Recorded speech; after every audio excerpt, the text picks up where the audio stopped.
the world is crying out for an alternative to Russian energy. Pennsylvania and the rest of America's heartland could provide that. Hi guys, back with another video. Today we're discussing what this war in Ukraine is really about.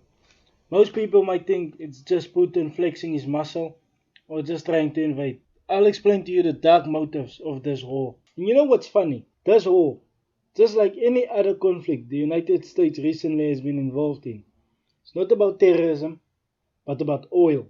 For American families and strengthen our national security through becoming an energy exporter.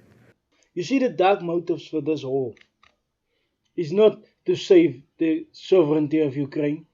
It's not to protect the borders of Ukraine. This is all about money. You see, the United States is the instigators here. Now, I might sound like a Putin apologist, but just give me a second. You'll understand where I'm going now.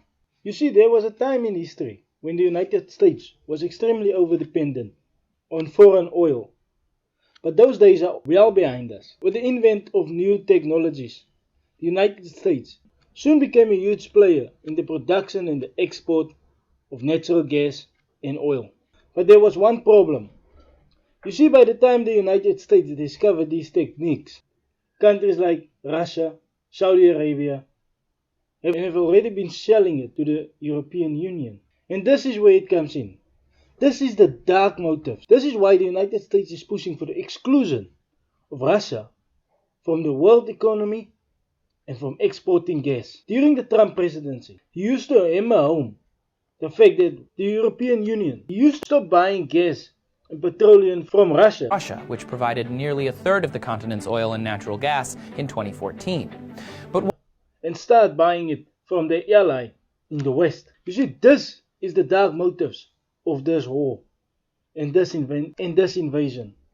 You see, the United States knew if they dangled the carrot of NATOship in front of the Russian bear, it would provoke it. But it also knew that Ukraine would really want a piece of this carrot. So by doing this, the United States played the perfect hand. It incentivized Ukraine to join NATO, and it provoked Russia to invade Ukraine. With Russia invading Ukraine, the United States and its allies had the motivations to cut Russia off from the rest of the world.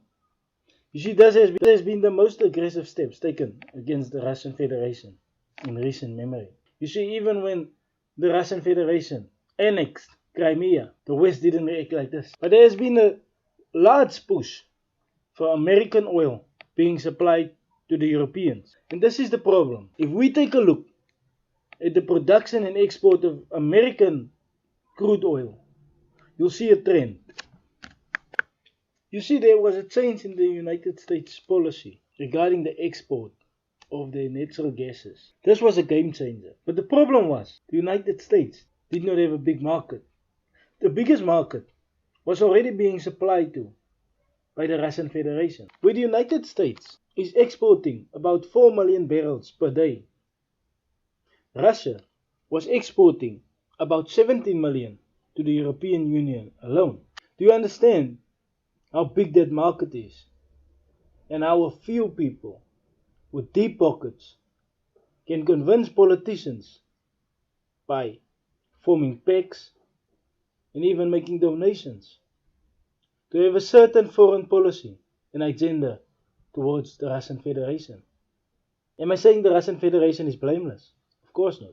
But in this, you can see the behavior of the United States. You can see why they are so agitating. Why they want to agitate the Russian Federation into acting. You see, they knew Putin cannot control himself when it comes to NATO. And they knew it was the card to play. So for me, this war is an unnecessary war. And you can tell me now whether I'm wrong or whether I'm right. All I would tell you is look at the behavior of the United States and look at the behavior of its allies. The United States and its allies' behavior is that of nations who do not care about self-determination, sovereignty, and borders. They do not care which country they invade. If it suits them, they will do it. So how can countries like that even condemn Russia for the actions? This is simple, and it's always been simple. Money will always be king. And the United States knows this. There are a few individuals pushing for war. They control certain sections of the American way of life. They control the media and they control politicians. These politicians and media serve them. After all, this has always been about money.